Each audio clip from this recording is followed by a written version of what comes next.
Welcome to the Jared Graves channel. This channel talks about narcissists. I want to say leave a like, a comment, and subscribe. Let's jump into it. First, there's going to be a channel update. I'm thinking about going ahead and ending the channel, and just taking everything down.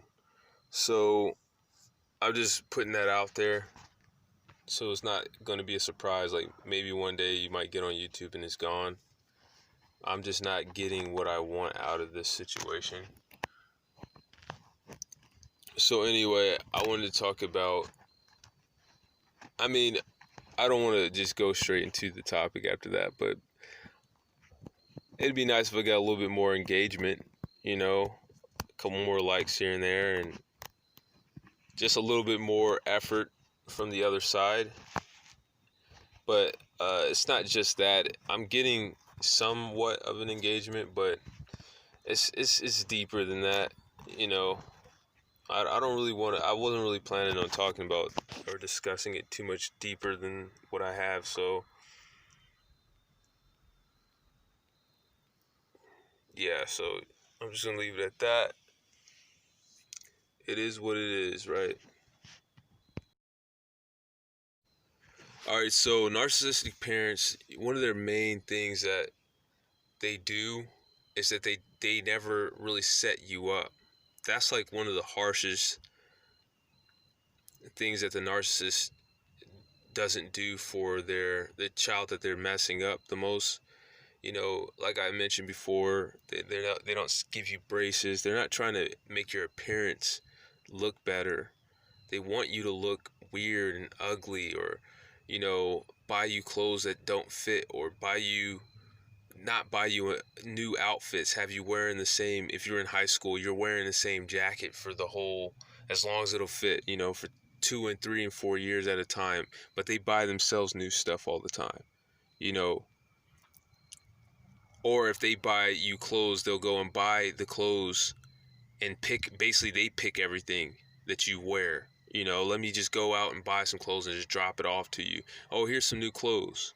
I was out and I seen these, but they're not really letting you make your own decisions.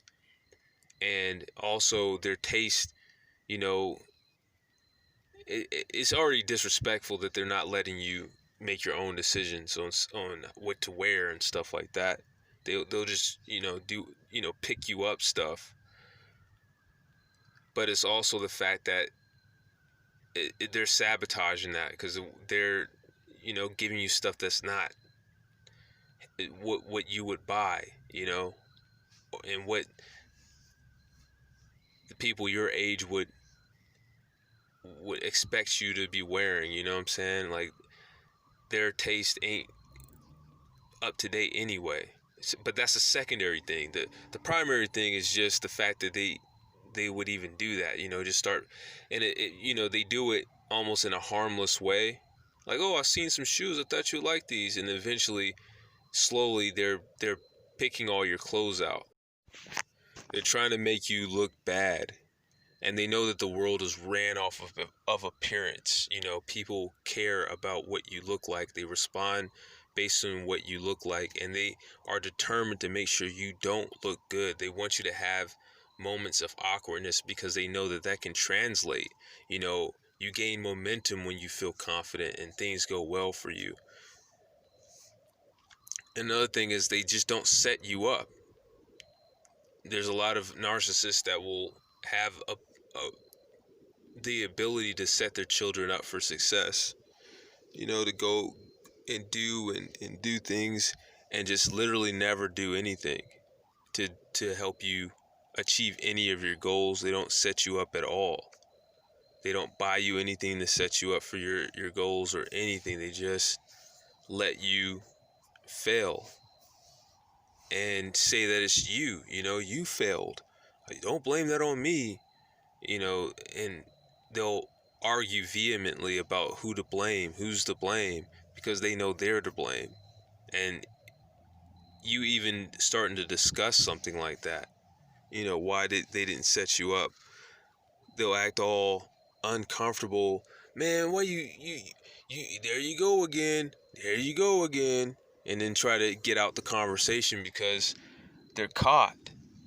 You know, that's how they roll. This is how narcissistic parents roll. Like when you start to rack up your L's and it's time to start pointing the blame and really understanding why you're losing, they almost try to bring it up and shut the conversation down before you, you know, if you were to discuss something like that with them. So this is basically how they operate. They don't set you up, and it's important. The reason why there's so many people out here who want to be entrepreneurs and they never succeed, and the reason why so many black people, like, you see their situation, you know, of them trying to do stuff, like, for instance, YouTube channels. The reason why their YouTube channel fails isn't just because they don't have what it takes.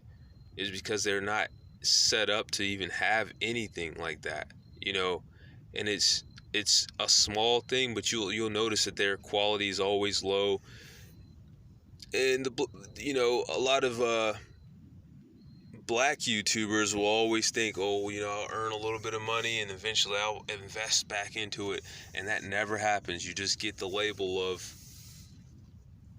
you know, your content is less than the other person, the white person who has everything set up and was given to them from the beginning, you know. And that's kind of, and you're straight compared, cold, no chaser, even though we all know that there's a system of white supremacy that makes it like this. But nobody cares, nobody talks about that. You get compared completely straight, no chaser, like I said. But that's the reason why most of us fail. Your parents never really set you up. They buy themselves everything. They buy themselves new clothes. They buy themselves new everything, new car. Your parents can buy themselves a whole new car, but they can't buy you a camera so you can try what you wanted to try on YouTube or on whatever, you know. They don't ever, most black parents don't ever try to set you up for success. And just narcissistic parents in general, you know, that's like a hallmark of it. If you just were never set up for anything, you look back and look at what your parents did. They basically just got you to a point where you were fed and you didn't die by the time you're 18. But outside of that, there's nothing set up for you after 18. Like, nothing set up. Nobody's been working or thinking, or, you know, that's how you know your parents are narcissists. Just stuff like that. Not even trying, you know. And then you having to take the L. It doesn't matter. And you get judged, nobody, you know, as if everything was fair. And you just straight take the L. And then the only way you can get back at them is if you can get to the point and make it out until your later age, and you make it, and then you just don't help them. Like when they start getting old and they can't help themselves, I'm a high proponent, or a high, I guess, advocate for not helping your narcissistic parents when they get older. You know, not doing anything and not setting them up at all, and just letting them suffer for what they did. You know, I advocate for that.